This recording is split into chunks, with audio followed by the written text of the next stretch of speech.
And I'm back with another Android budget tablet, the Winnovo P20.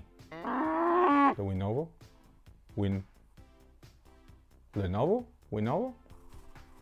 Alright, so this is the Winnovo P20 budget tablet that you can grab right now from Amazon. But how does it stack to some of the more popular and mid-range budget tablets like the actual Lenovo P11 Non-Pro? Do you guys see it on my channel? This is going to be my benchmark for this review, comparing it to the Lenovo P11 Non-Pro with the Snapdragon 662 and 4 GB of RAM. With the Winnovo P20, we have 3 GB of RAM, the same 64 GB of internal storage, additional memory expansion with SD card slot, 10.1-inch 1080p IPS screen, and I'm actually curious to see how that screen is going to stack up against the Lenovo one, and actually if it's fully laminated screen for that price. They're advertising an octa-core processor. The processor actually is not something I'm familiar with, but again, we're gonna run some benchmarks and see how we're gonna stack with the more popular and well-known Snapdragon. Hey guys, welcome back to Hardware Essentials channel. My name is Ivan, and today we are going to look at this Winnovo P20 budget Android tablet. Android 10 on board. We have some pretty good specs actually, and I'm very curious to see how it's gonna stack up against my Lenovo P11 Non-Pro. Let's go ahead straight into the unboxing, and then I'm going to set it up and run some benchmarks and show you how it performs. Before I open it, quite a nice presentation with this box. I'm actually surprised how well it is. The box is nice and sturdy. We have a picture of the product. We have some of the features outlined in the back. Android 10, 13 megapixel camera, octa-core processor, 10.1-inch IPS screen, 3 GB of RAM, 64 GB of internal storage. And let me go ahead and open it right away. Even the box is sealed with their own stickers. That's a nice touch. We're gonna cut these off and open and see what's inside. We have the tablet on one side. We're gonna put it right here for a second. And on the bottom, thank you for buying it. Service card, okay, with little code. You're hit by the luck. Congratulations, you have won a free gift. Screen protector or leather case. All right, great. That's good to see. I guess when you register, when you leave them an experience review, they're gonna send you one of those. And we have an English printed quick start guide, which is very, very good. Also Spanish, Portugal, very nice to see multi-language printed. So the processor, the octa-core processor on the WinTab P20 is the Spectrum SC9863A octa-core. I am not familiar with that processor, and I really hope that it's going to perform well. And what we have right here, we have our charging USB-C cable, kind of short, about 3 feet. And we have a power adapter with 5 volts and 2 amps, so no fast charging right here. We'll see how long actually this tablet is going to charge. Hopefully at least overnight. But yeah, that's pretty much it. Nothing else in the package. I have tons of other chargers, so I don't have to use that, but I will test with this one and see how long it's going to take to actually charge it. And let's open it up now, and this cornstarch cover is the actual tablet. And yes, thank you for pre-applying your own screen protector. You will see right here they have pre-applied a screen protector, which is excellent to see. But even companies like Lenovo, I had to buy my own screen protector to place, otherwise it doesn't come with it. The backside, yeah, the backside is metal with a company logo. We have the camera and the flash, and then on top we have the SD card slot, 3.5mm headphone jack. Yes, Lenovo, take note, 3.5mm headphone jack needs to be on a tablet that you are tailoring for media. On this side we have the power button, which actually this is the left side. We have the power button, and we have the volume rocker and the charging USB Type-C port. Thank you for being USB-C. I'm glad it's not micro USB. Finally we got rid of that. We have some speakers on the bottom and contact points similar actually to the ones on the Lenovo. You'll see we have the same contact points on the Lenovo 4, here 5. So I'm guessing they're offering their own keyboard style that you can connect over here.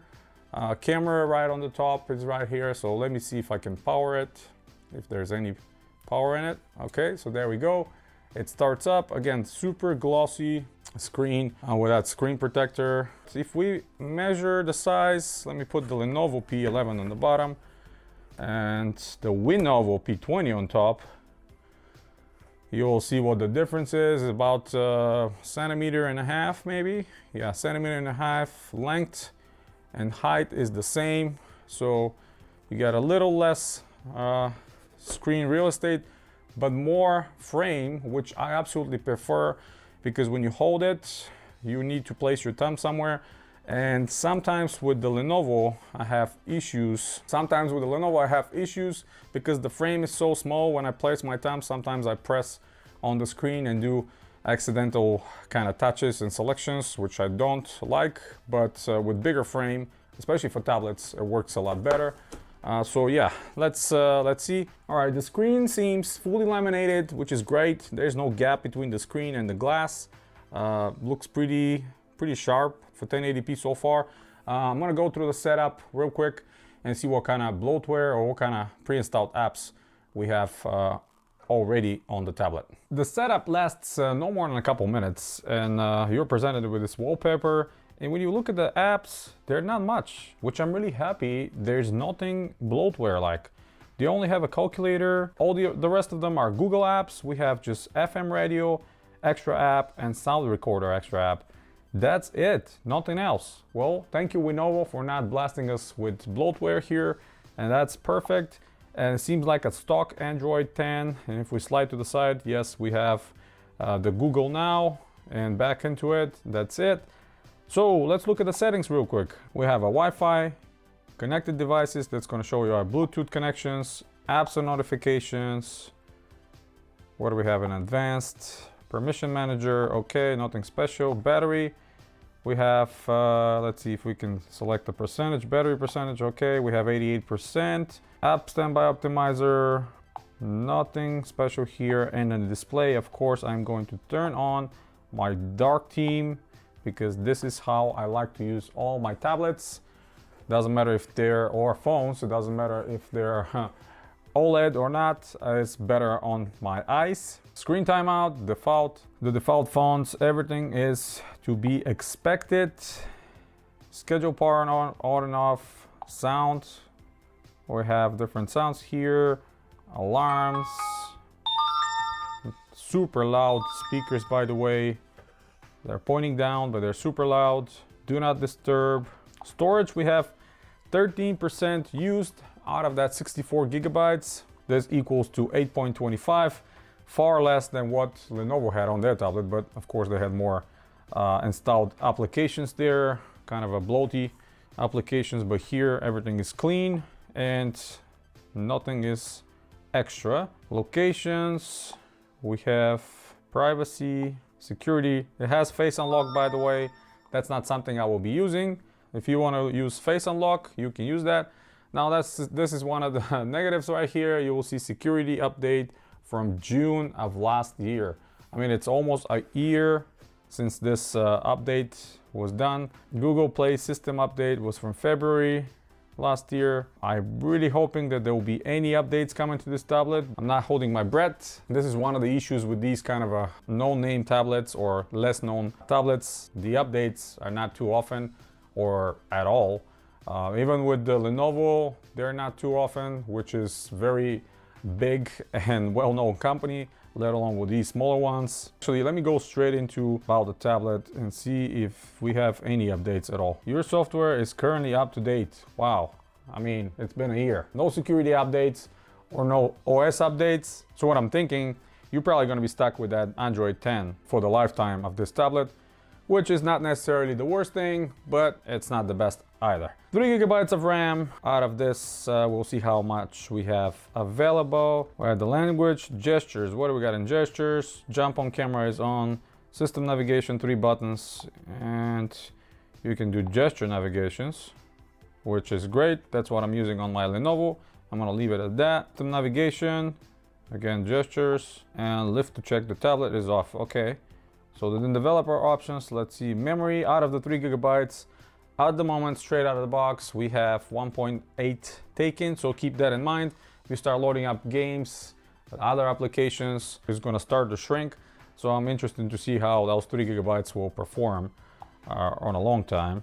But yeah, if you go back here, date and time, backlight, so nothing really special. Very, very vanilla Android 10 version of this one. Smart control. What do we got on smart control? Smart wake. Pick up the device and double click anywhere on the screen to wake it. Okay, we'll take that on. Lift to check the tablet. And smart motion. What's in smart motion? Let's see. Easy bell. Pick up the device when it's ringing. Okay. Mute incoming calls. Mute alarms. All right, this is more like for a phone. And this is not a phone, so I'm not sure why they include that. Digital well-being and parental control, it's right here. And yeah, that's about it. So I'm gonna throw a couple apps and do some comparisons. And of course, at the end, we're gonna talk about, in the conclusion, what do we think about this tablet. Overall, I think it's a great build quality with the metal back, plastic frame around, screen is fine. I don't see any major problems with it. Camera is protruding, not my favorite thing. And obviously, don't take pictures with tablets. It just doesn't look right.